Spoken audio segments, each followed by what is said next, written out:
Haleluya. Shalom. Selamat siang semuanya. Shalom. Saya mau dengar kita berikan tepuk tangan dulu buat Allah kita yang luar biasa. Haleluya. Puji nama Tuhan. Siang hari ini siang yang luar biasa. Saya boleh bertemu lagi dengan jemaat Tuhan di tempat ini. Kita bersyukur karena anugerah Tuhan. Kita boleh ada siang hari ini dengan tubuh yang sehat. Dengan sukacita yang luar biasa. Semoga keadaan semakin membaik ke depannya. Supaya kita dapat beribadah seperti biasa, nggak harus pakai masker. Saya tahu tidak nyaman nyanyi pakai masker Bapak Ibu Saudara. Tapi kita mau menikmati, jangan itu menghalangi kita untuk menikmati hadirat Tuhan, amin. Apapun yang kita rasakan, kita alami, biarlah kasih Tuhan selalu mengalir dalam setiap hati kita. Terima kasih ya Bapak, mari kita tundukkan kepala. Pastikan bahwa setiap kita siap menyembah dan memuliakan nama Tuhan pagi siang hari ini. Kami bersyukur buat anugerah-Mu yang luar biasa dalam hidup kami Bapak. Kami bersyukur buat segala yang terbaik yang Kau selalu berikan bagi kami. Hanya anugerah-Mu saja yang memungkinkan kami boleh ada siang hari ini berkumpul bersama-sama. Kami mau memuji membesarkan nama, menyembah Engkau Allah yang ajaib. Roh Kudus, jamah setiap hati yang ada siang hari ini. Kuduskan, sucikan setiap hati kami. Kuduskan, sucikan ruangan ini. Kami izinkan hanya Engkau yang berkarya di tempat ini. Terima kasih ya Bapak, kami bersyukur, kami bersukacita karena Engkau sungguh baik bagi kami. Di dalam nama Tuhan Yesus kami siap memuliakan nama-Mu yang bersukacita, sama-sama katakan amin. Haleluya. Saya undang kita berdiri bersama-sama. Kasih lirikan aja kiri kanan biarpun gak kelihatan senyumnya juga. Amin. Kita tahu bahwa Tuhan Yesus yang kita sembah adalah Tuhan Yesus yang sangat baik, sungguh baik, teramat baik bagi kita. Haleluya.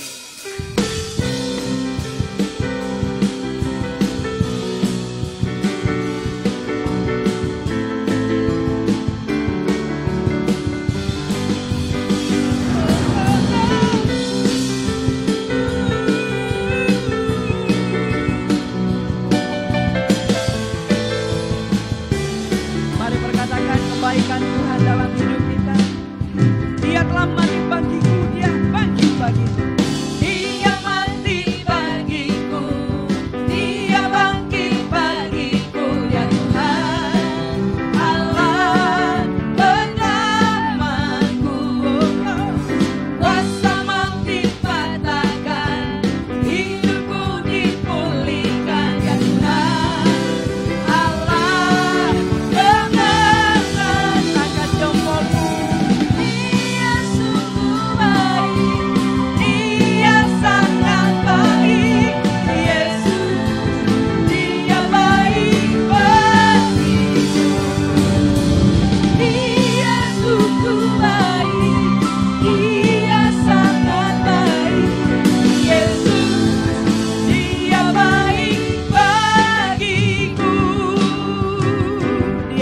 di dalamku, yang ada di dalamku, bergerak di hidupku. Ya Tuhan Allah kekuatanku, yang penuhi hatiku dengan kuasa kasih-Nya. Ya Tuhan Allah kekuatanku, Dia sungguh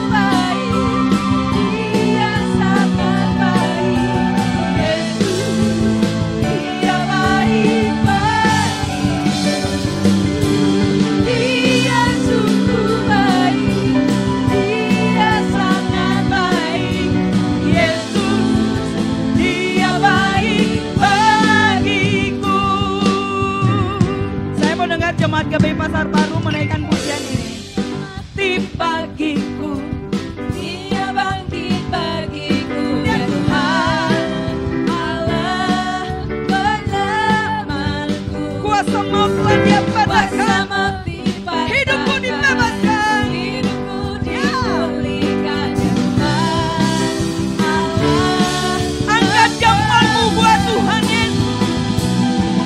Dia sungguh baik, Dia sangat baik. Yesus, Dia baik bagiku. Dia sungguh baik, Dia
musuh dikalahkan, musuh dikalahkan, umatnya dibebaskan.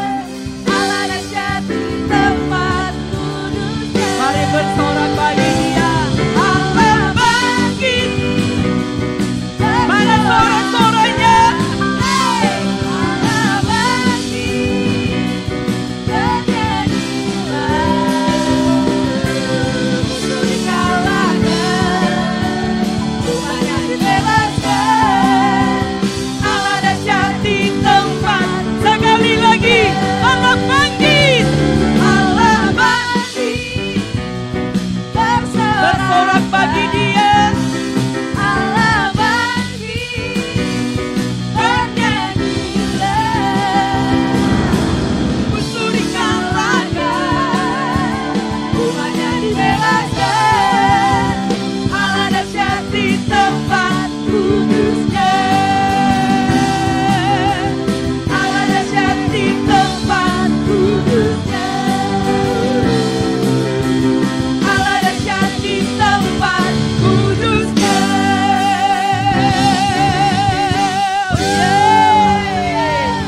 Dia adalah Allah yang dahsyat. Dia adalah yang luar biasa bagi setiap kita. Dahsyat Engkau ya Bapa. Ajaib perbuatan-Mu dalam hidup kami Tuhan. Kami boleh melihat nyata kuasa-Mu, keajaiban-Mu, mujizat-Mu setiap hari dalam hidup kami. Terima kasih ya Bapa. Segenap hati kami bersyukur buat anugerah. Segenap jiwa kami memuji kebesaran-Mu ya. Segenap hati kami meninggikan Engkau, Yesus yang sungguh baik dalam hidup kami. Betapa besar kasih setia-Mu dalam hidup kami ya. Betapa baik yang Engkau bagi kami ya Tuhan. Terima kasih ya Bapa. Aku ada hari ini hanya karena anugerah-Mu. Aku ada karena cinta-Mu Yesus. Ku ada sebab anugerah-Mu. Ku ada karena kasih-Mu, Tuhan Yesus. Ku berterima kasih buat kasih rahmat-Mu. Ku ada sebab anugerah-Mu. Ku ada karena kasih-Mu, Tuhan Yesus. Ku berterima kasih buat kasih rahmat-Mu. Terima kasih Yesus, Yesus. Terima kasih hanya anugerah-Mu buat hidupku sekarang. Ku kan memuji-Mu. Berikan tepuk tangan yang luar biasa, tepuk tangan yang tulus bagi Dia. Katakan ku ada sebab anugerah-Mu. Ku ada karena kasih-Mu, Tuhan Yesus. Ku berterima kasih buat kasih. Sekali lagi dengan sebuah hati kita, ku ada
jemaat Tuhan, kita angkat kedua tangan kita. Dengan segenap hati mau katakan terima kasih. Segenap jiwa kami berterima kasih. Segenap hidup kami berterima kasih buat kebaikan. Terima kasih Yesus Tuhan. Terima kasih Bapa yang baik.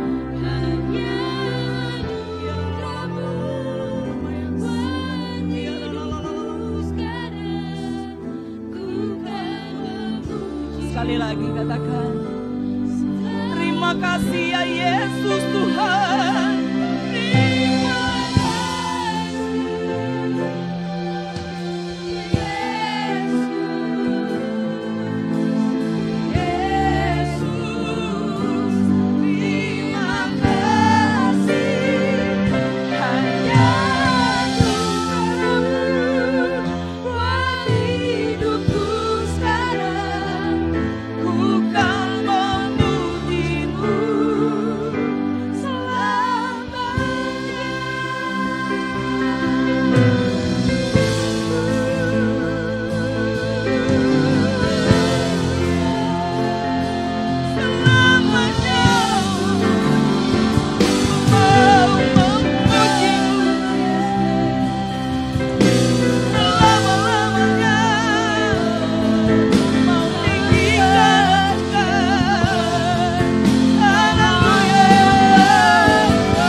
Berjalan bersamamu, kami rasakan kekuatannya.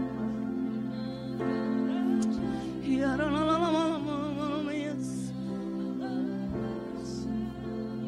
bersamamu Bapa,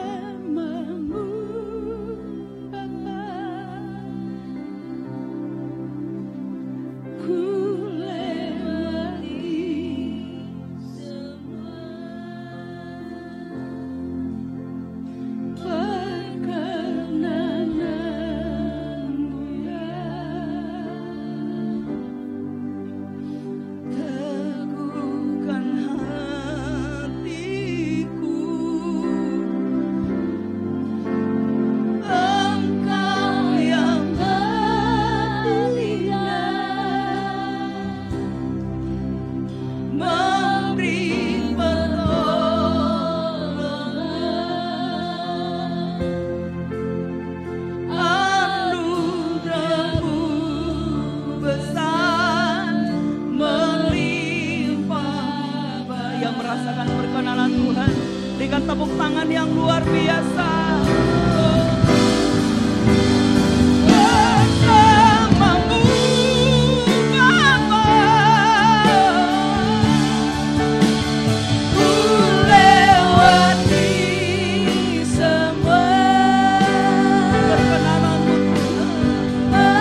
Biar Roh Kudus bekerja dalam hidup kami. Roh Kudus bekerja menguasai hati dan pikiran kami. Sehingga kebenaran firman-Mu boleh tertanam dalam hidup kami. Kami mendengarkan kebenaran firman-Mu dan kami melakukannya dalam hidup kami sehari-hari. Berbicaralah Tuhan, kami siap mendengarkan kebenaran firman-Mu. Dan kami siap melakukan kebenaran firman-Mu. Di dalam nama Yesus Kristus, kami berdoa dan kami mengucap syukur. Haleluya. Amin. Silakan duduk saudaraku yang terkasih. Shalom. Shalom saudaraku, biar damai sejahtera yang dari Kristus menyertai kita semua yang ada di ruang ibadah ini, dan juga pada jemaat Tuhan, anak-anak Tuhan yang masih di rumah yang menikmati ibadah. Saudaraku yang terkasih, kalau kita ada pada saat ini semua karena anugerah Tuhan, karena kebesaran Tuhan, bukan karena kita kuat, bukan karena kita hebat, tetapi semua oleh karena anugerah yang Tuhan limpahkan dalam hidup kita. Saudaraku yang terkasih, kita akan belajar pada siang hari ini tentang mengampuni sesama. Saudaraku yang terkasih, kalau dikatakan mengampuni, itu adalah kata-kata yang sangat gampang untuk diucapkan. Kata-kata yang mudah diucapkan. Apalagi kalau kita lihat ada orang-orang yang bermusuhan atau teman kita punya teman A dan B. A dan B ini bermusuhan. Kalau kita dekat dengan si A, kita akan katakan, udahlah ampuni aja, ngapain sih? Sangat mudah untuk mengucapkan kata mengampuni, tetapi sulit untuk dipraktekkan dalam hidupnya sehari-hari. Tetapi saudaraku yang terkasih, itulah yang kita pelajari pada siang hari ini. Mau atau tidak mau, anak-anak Tuhan harus mau mengampuni. Ya, saudaraku, mengampuni artinya adalah memberi pembebasan, memberi maaf, memberi pembebasan kepada orang yang pernah bersalah terhadap kita, atau memberi pembebasan kepada orang yang terhukum karena kesalahan. Jadi memberi itu adalah anugerah, bukan karena mau kita. Kalau kita mudah memaafkan orang lain, itu adalah anugerah yang Tuhan taruh dalam hidup kita. Saudaraku yang terkasih, mari kita baca di dalam Matius pasal 18 ayat 21 sampai ayat yang ke-35. Demikian bunyi firman Tuhan. Perikop firman Tuhan yang kita baca yaitu tentang perumpamaan, tentang pengampunan. Kemudian datanglah Petrus dan berkata kepada Yesus, Tuhan, sampai berapa kali aku harus mengampuni saudaraku jika ia berbuat dosa terhadap aku? Sampai 7 kali? Yesus berkata kepadanya, bukan. Aku berkata kepadamu bukan sampai 7 kali. Melainkan sampai 70 kali 7 kali. Sebab hal kerajaan surga seumpama seorang raja yang hendak mengadakan perhitungan dengan hamba-hambanya. Setelah ia memulai mengadakan perhitungan itu, dihadapkanlah kepadanya seorang yang berhutang 10.000 talenta. Tetapi karena orang itu tidak mampu melunaskan hutangnya, raja itu memerintahkan supaya ia dijual beserta anak dan istrinya dan segala miliknya untuk membayar hutangnya. Maka sujudlah hamba itu menyembah dia, katanya, sabarlah dahulu, segala hutangku akan kulunaskan. Lalu tergeraklah hati raja itu oleh belas kasihan akan hamba itu, sehingga ia membebaskannya dan menghapuskan hutangnya. Tetapi ketika hamba itu keluar, ia bertemu dengan seorang hamba lain yang berhutang 100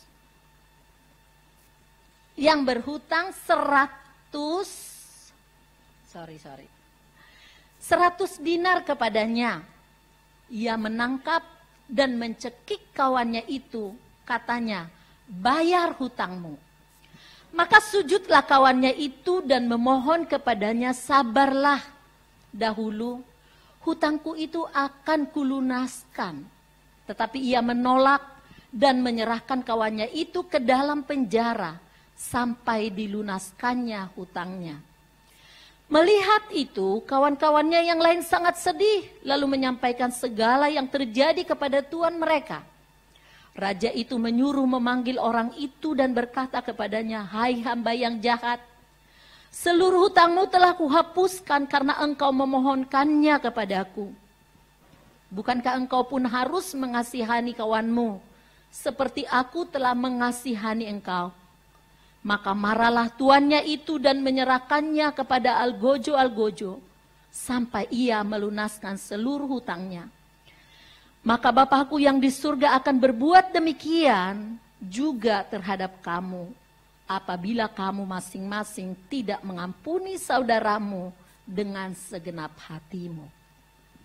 Saudaraku yang terkasih dalam Yesus Kristus, dari pembacaan kita ini jelas dikatakan ini adalah suatu perumpamaan tentang mengampuni. Mengampuni itu mudah di mulut tetapi sulit dilakukan. Kenapa? Karena kita egois. Kita menghitung-hitung kesalahan orang lain kepada kita.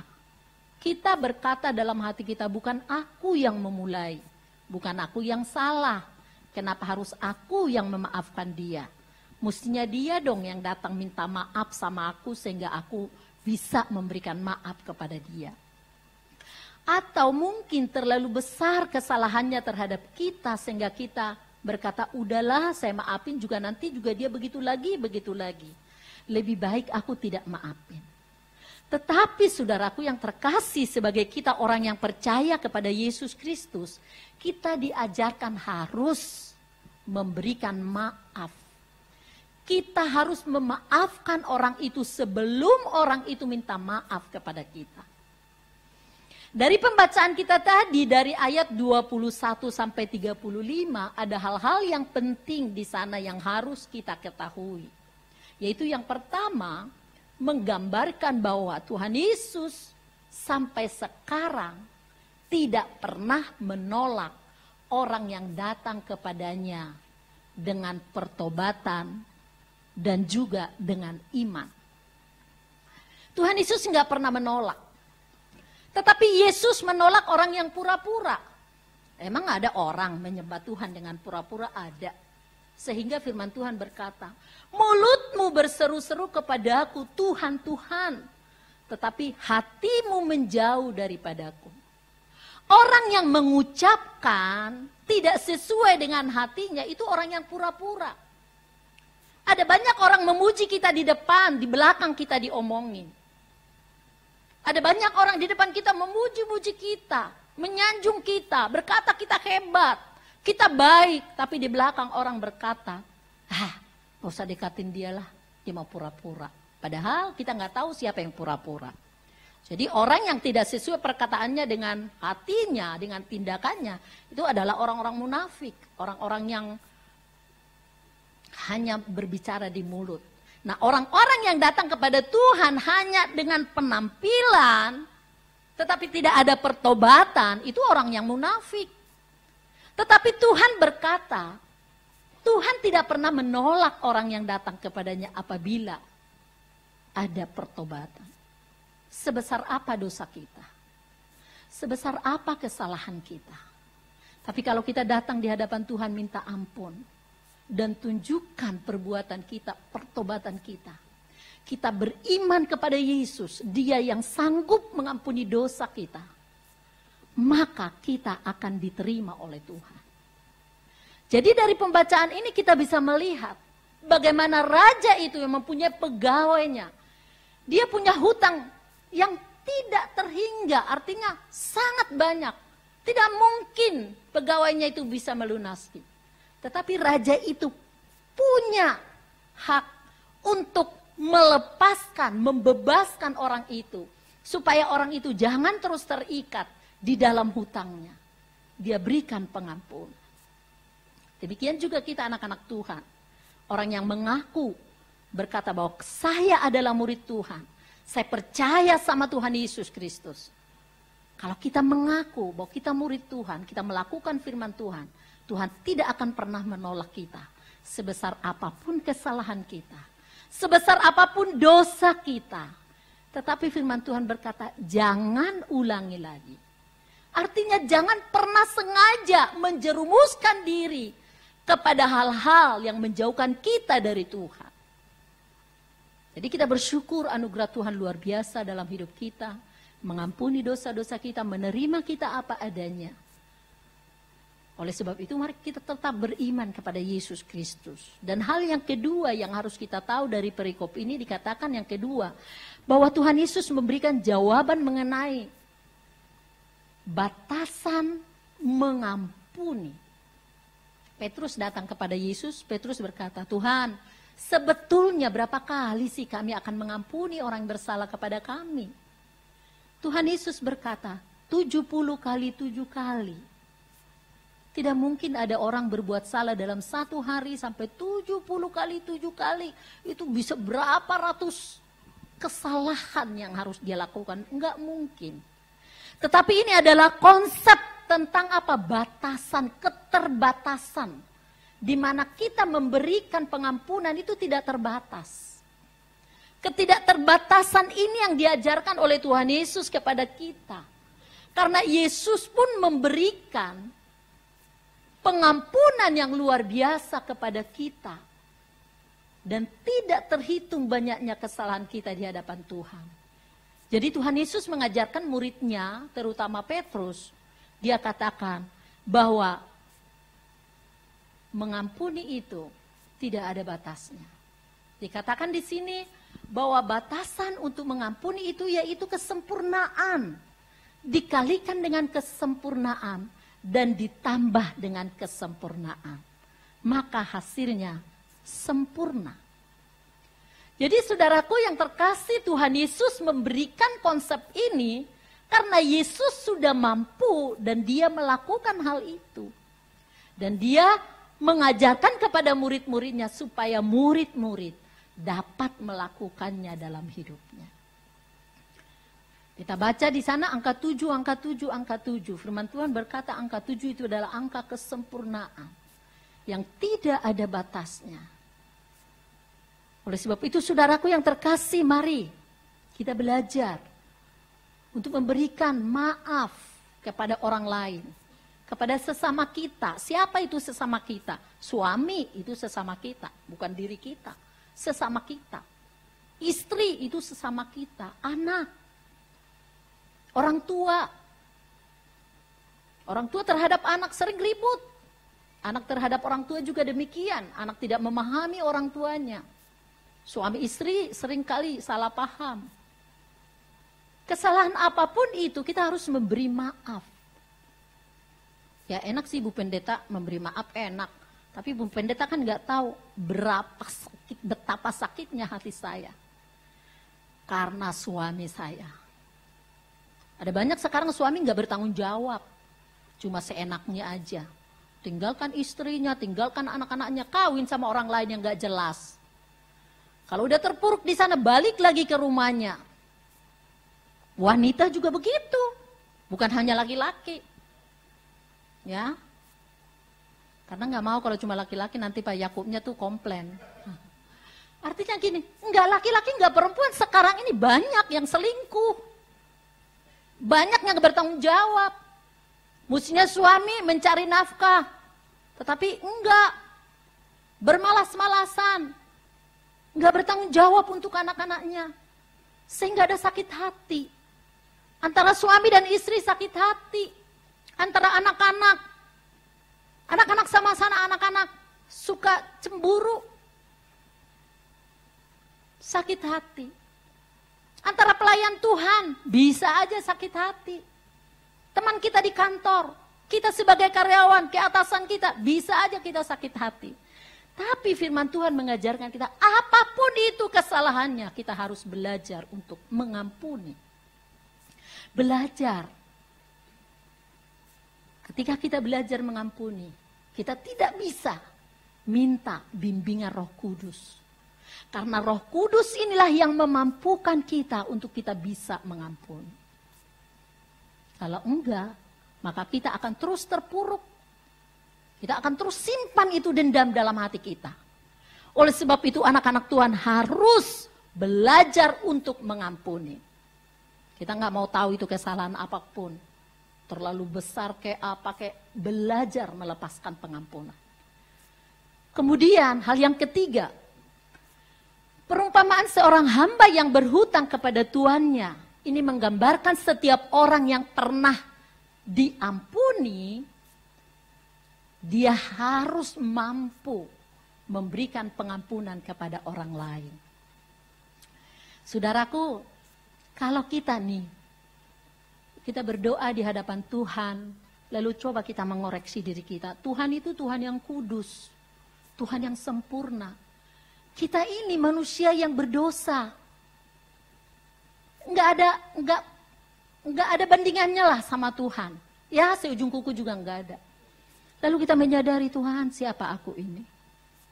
Tapi kok Tuhan mau menjadikan saya sebagai anak Tuhan? Tuhan menjadikan saya sebagai waris kerajaan surga. Siapa aku, Tuhan?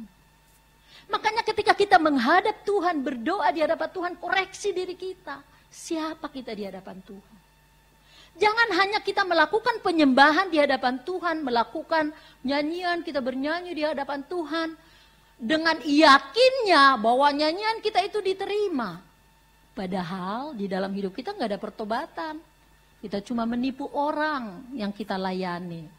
Kita boleh di sini menyanyi, kita boleh main musik, kita boleh khotbah. Kita menipu orang, tapi perbuatan kita bejat. Nggak sesuai dengan kebenaran firman. Mari kita koreksi diri kita di hadapan Tuhan. Jadi ketika kita berdoa, Tuhan, siapa aku ini? Tapi Tuhan, kok bisa ya mengakui aku sebagai anak? Itu adalah pengampunan yang luar biasa. Kalau Tuhan aja bisa menerima kita, mengampuni kita, masa sesama kita nggak bisa ampuni?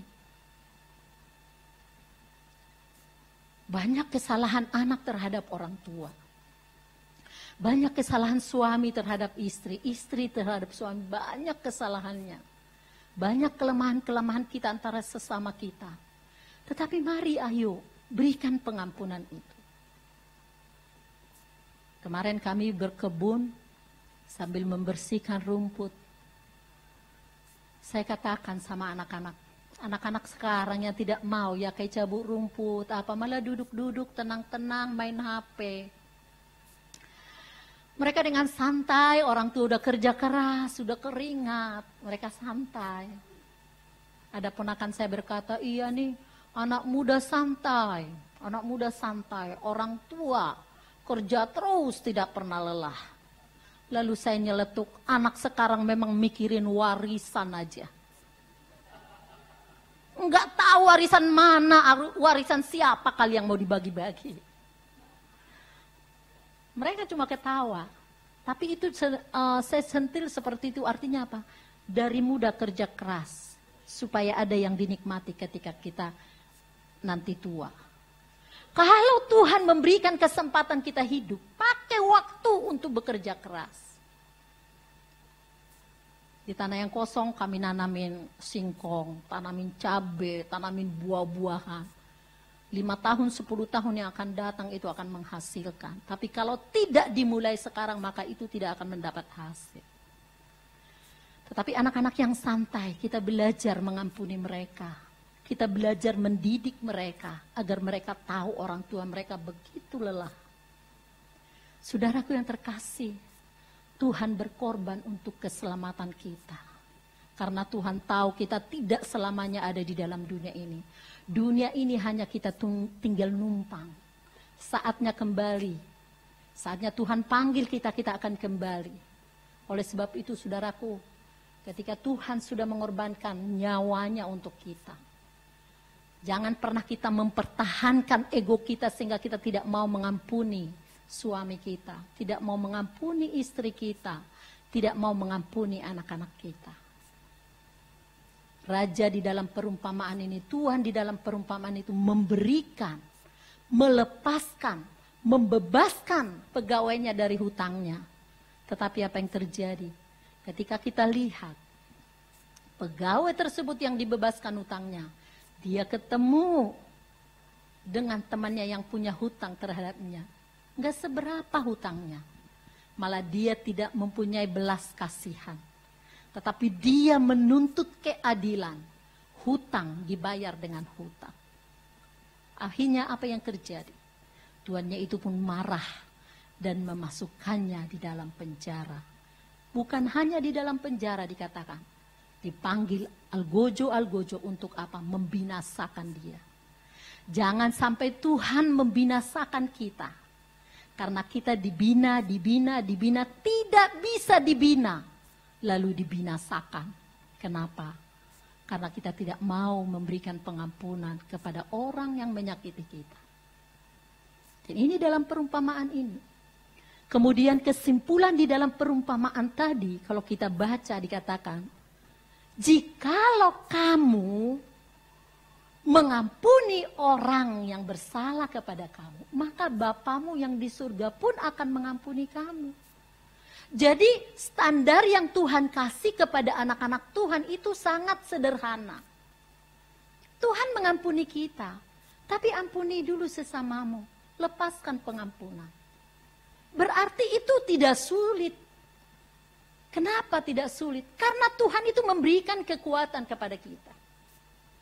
Saya pun belajar, bukan hanya untuk mengkhotbahkan, saya belajar. Apakah ada orang yang bersalah kepada saya? Ada. Apakah saya bisa berbuat salah sama orang lain? Bisa. Bisa. Karena manusia tidak sempurna. Tetapi, kalau kita sebagai anak Tuhan, mari kita belajar memberikan pengampunan terhadap orang lain. Oleh sebab itu, saudaraku, di dalam Matius pasal 6 ayat 14 dan sampai 15 di sana dikatakan bahwa ukuran yang Tuhan kasih kepada kita, yaitu bahwa kita harus mengampuni sesama kita. Ampuni dulu orang lain, maka Bapamu yang di surga akan mengampuni engkau. Saudaraku yang terkasih, ketika Tuhan memanggil Yunus untuk pergi ke kota Niniwe, karena kota Niniwe itu adalah kota yang sangat-sangat jahat. Dikatakan kejahatan mereka sudah sampai di hadapan Tuhan. Lalu Tuhan mau membinasakan kota itu. Yang kira-kira berjumlah 120.000 orang. Kurang lebih jumlah daripada kota itu harus dimusnahkan oleh Tuhan. Tetapi Tuhan itu, Tuhan yang mempunyai panjang sabar. Tuhan mengutus Yunus ke sana. Barangkali mereka bisa bertobat dengan teguran itu. Tetapi Yunus sebagai hamba Tuhan, sebagai anak Tuhan, sebagai orang yang percaya kepada Tuhan, dia pakai pikirannya. Dia pergi, tetapi tidak ke sana. Dia menyimpang dari arah yang Tuhan lakukan, yang Tuhan tunjukkan. Dia lakukan penyimpangan. Apa yang terjadi? Kalau Tuhan sudah panggil, kita tidak bisa mengelak panggilan Tuhan. Apapun yang terjadi. Hanya di dalam cerita itu, dalam Yunus pasal 1 sampai pasal 4, kita di sana bisa lihat bagaimana Yunus memberontak, menolak panggilan Allah. Kenapa dia menolak? Karena dia tahu jelas orang-orang yang ada di Niniwe itu adalah orang yang jahat. Orang yang sangat jahat. Dia tidak mau jadi korban di sana. Akhirnya dia menyimpang. Tetapi kalau udah itu yang ditentukan oleh Tuhan, Yunus harus tetap ke sana. Sehingga dia punya pengalaman yang buruk. Dia harus dibuang ke laut. Tuhan mengirimkan dikatakan apa? Ikan yang sangat besar. Lalu Yunus masuk ke perut ikan. Di perut ikan itulah dia sadar bahwa siapapun yang dipanggil oleh Tuhan tidak bisa lari dari hadapan Tuhan. Lalu dia menyadari, dia minta maaf. Lalu Tuhan mengampuni dia. Tuhan utus dia kembali ke Niniwe. Lalu dia memberitakan firman di sana. Ternyata orang Niniwe semua bertobat. Mereka mendengarkan suara Tuhan. Mereka berbalik dari jalan mereka yang jahat. Tuhan mengampuni mereka.